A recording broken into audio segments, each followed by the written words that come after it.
ملک کی آزادی میں ہم برابر کے شریک رہے، بلکہ لیڈرز ہم تھے، لیڈرشپ ہماری تھی جس نے لوگوں کو جوڑا تھا، جس نے کام کیا تھا، جس نے آگے بڑھ بڑھ کر لوگوں کے اندر ایک جاگرکتا پیدا کی تھی، غیر مسلموں کو ساتھ جوڑا تھا اور بڑی قربانیاں دی تھی، جس کے نتیجے میں ملک آزاد ہوا تھا۔ لیکن اس آزادی کے بعد ہی فوراً اس ملک کے سینے پر ایک خنجر گھونپا گیا، اس ملک کو دو حصوں میں ڈیوائیڈ کر کے۔ یہ ایک پری پلان سازش تھی انگریزوں کی، اور کچھ اپنے بھی غدار تھے، جس کے نتیجے میں اس ملک کو دو ٹکڑوں میں توڑ دیا گیا۔ یہاں پر جو ایک یونٹی تھی، جو ایک نیا ہندوستان بننے والا تھا، اس خواب کو انگریز طاقت نے ختم کر دیا، ملیمیٹ کر دیا، اور اس ملک کا ایک ایسا ٹینشن کریٹ کیا جس کے نتیجے میں یہ ملک کبھی ترقی نہ کر سکے، کبھی آگے نہ بڑھ سکے، آپسی لڑائیوں میں مٹ کر فنا ہو جائے۔ اور پھر اس تقسیم کے واقعے میں 2 ملین لوگوں کی جانیں گئیں، 20 لاکھ لوگوں نے قربانیاں دی، دونوں طرف سے بڑی قربانیاں ہوئیں، اور بڑی تعداد میں ہمارے جو یہاں سے مسلمان مائیگرینٹ تھے اور ادھر جا رہے تھے، پنجاب کی سرزمین پر ان کا بے پناہ خون بہا۔ کتابوں میں لکھا گیا، ہسٹری میں درج ہے کہ جب یہاں سے ٹرین جاتی تھی تو وہاں سے پوری کوچ کے اندر ایک زندہ انسان نہیں ملتا تھا،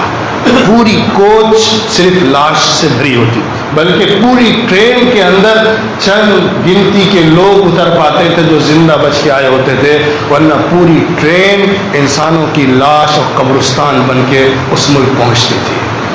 یہ بھیانک خطرناک رائٹ جو ملک کی تقسیم کی شکل میں پورے ہندوستان کے اندر اور خاص طور پہ پورے ہندوستان میں، آپ کی طرف تو اس کے اثرات نہیں تھے، لیکن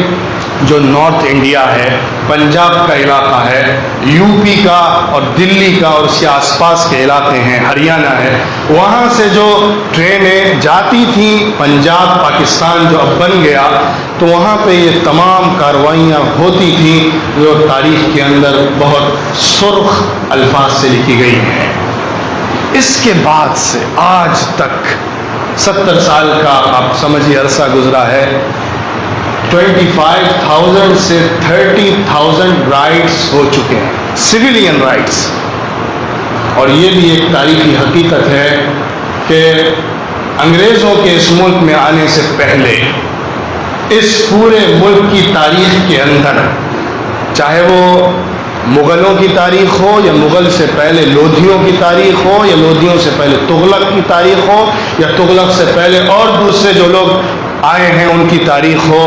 ان تمام کے اندر آپ ایک واقعہ تاریخ کے اندر سے نکال کر نہیں پیش کر سکتے جس کی بنیاد پہ یہ ثابت کیا جائے کہ اس اکھنڈ ہندوستان کے اندر سول رائٹ ہوا ہے۔ اس ملک کے اندر جتنی کارروائیاں ہوئیں، جتنے حکمراں آئے، جتنے راجا بنے، ان سب کی فوجوں میں لڑائیاں ہوتی تھیں، سویلینز کبھی آپس میں نہیں ٹکراتے تھے۔ اس کی ایک شہادت نہیں پیش کی جا سکتی ہے، لیکن اس ملک کے آزادی کے بعد سے 25 سے 30 ہزار دنگے، فساد، لڑائیاں سویلینز کے درمیان کرائی گئی ہیں اور بھیانک شکل میں ہوئی ہیں، لاکھوں لاکھ انسان اس کے بھیٹ چڑھے ہیں۔